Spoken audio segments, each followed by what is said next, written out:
Hello everyone, sorry, seeing me again.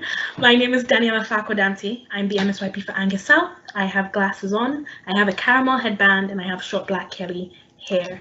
Um, the staff team gave me the opportunity to come and speak today about some of my experiences of racism and put forward my thoughts on anti-racism and what that looks like. And so some of these stories may be hard hitting, some of them may be painful. I may cry at some point. Please know that I'm okay. um, but yeah, I think I'll start off with how this journey began. I think I was born in Britain at 2. Don't remember much of it. Moved to Ghana at 2 years old, and so Ghana was pretty much home. From the ages of 2 to 12, I was Ghanaian. I was really proud of that. That was home. That's where I have so much of my culture, so much of where my energy and joy comes from. It's from back home. And I think one of the striking things that first happened was when I arrived in Scotland, I was made to be aware that I was Black, because I was never Black in Ghana, because everyone else was Black and we were just African and we were Ghanaian.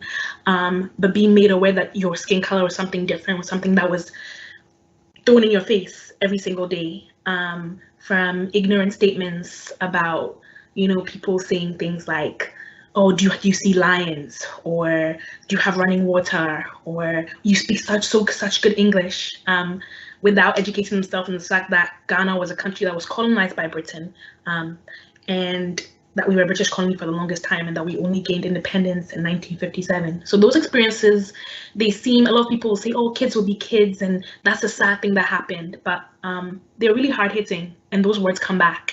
And especially in this season, as we've been thinking about everything we've been seeing going on around the world with Black Lives Matter, and how the world has been awakened, not been awakened, but the world has just been reintroduced to the fact that this is still a problem. And so for me, one of my very first experiences of racism was actually within like 4 months of being here. I was a first year in school. Me and my sister, we were just trying to get by, trying to make new friends. And the first thing that happened was, so my middle name is Daniella Faakor Damptey, but Faakor is actually not my middle name. It's my first name. It's the name that I went by for the longest time.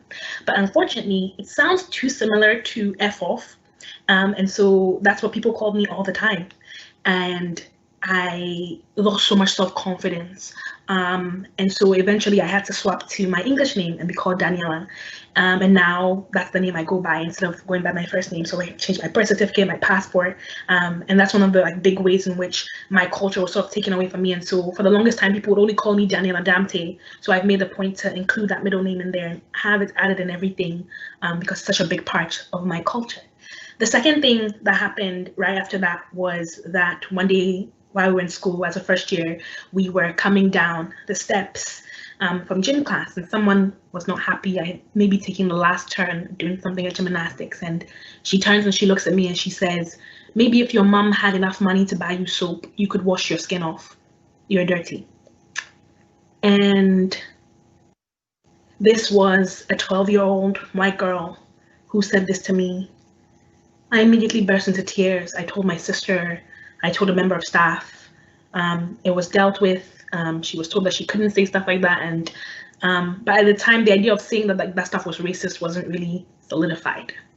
For me, what that story now reflects for me and what that experience is the fact that that person was so young.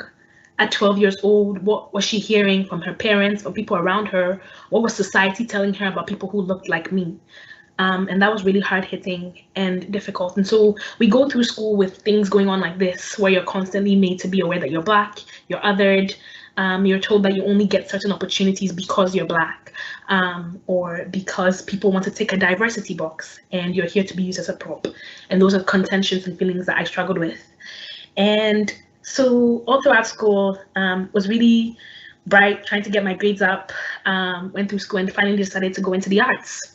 And as we know, that is an area that is really rife with racism in terms of portrayal of how Black women are portrayed, how Black people are portrayed, whether if we're not thugs or criminals or prostitutes, or slaves. That was the only way I saw myself represented for the longest time up until recently.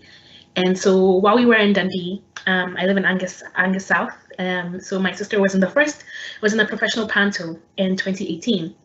and she's given me permission to share the story. But this is one of the stories that talk about how Black people have had to assimilate into culture for us. So she was in this production and she had tights. They gave everyone tights. You had to wear tights because apparently in our industry, tights make your legs look longer. We are not sure this is actually proving, but we will see. And so everyone gets their tights and it's great. And Emma goes to her stall and she finds that there is a pair of beige tan tights and she's like, oh, these aren't for me. Like, clearly I'm Black, they're not for me. And the costume lady hands her shoe polish and walks away. And so for the next 1 month that she's doing this pantomime, Emma took shoe polish and tanned her tights. Her skin became really irritated. She had to keep redoing it. It really brought her down. And fortunately, in that situation, one of our youth worker, who's also in the arts, an actor, found out about it, and she was so mad. She went straight to the director and went straight to the people in charge and was like, this is unacceptable. Why does she have to shoe polish her tights? You knew she was Black when you cast her. Why not just buy her Black tights? And so it brought to mind the idea of assimilation, and even things to do with like our hair. Whether I put my hair in an afro or whether I wear a wig or a weave, people constantly asking you, is it real? Can I touch it? It goes back to the feeling of you being animalistic or you being exotic. And those experiences can be quite hard and hitting.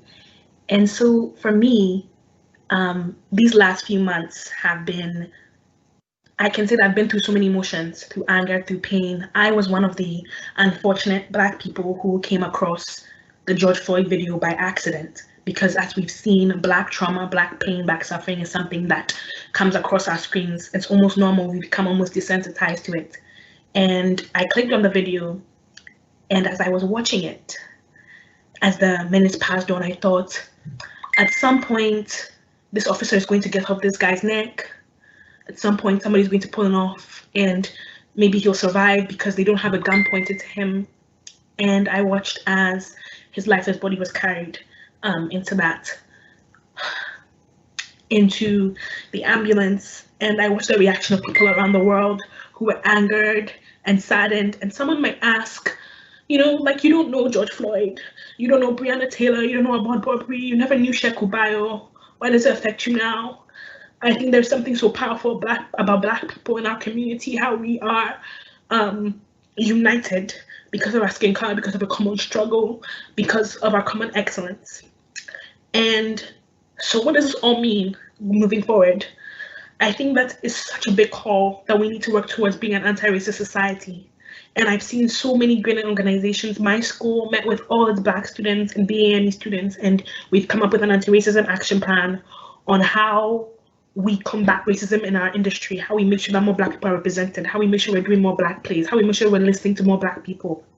I would encourage everyone to read the books that you can and research and actually find out about this community, because being Black and Scottish is a thing. We are not immigrants. We are also proud to be Scotland. We want to be proud of being Scotland. We want to be Black and British, but we have two identities and we want to acknowledge that.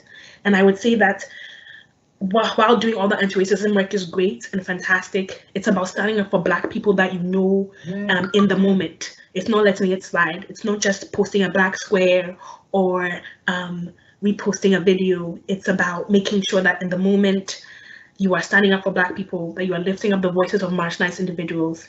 And I really hope that my experience has given you something to think about. So thank you so very much for listening. And I've had a wonderful AGM, and I can't wait to see what we do for it this year, because there's so much that we need to change. And I truly believe in the power of young people to have a voice and to speak truth to power. And this is such an amazing organization with what we do. So thank you so much.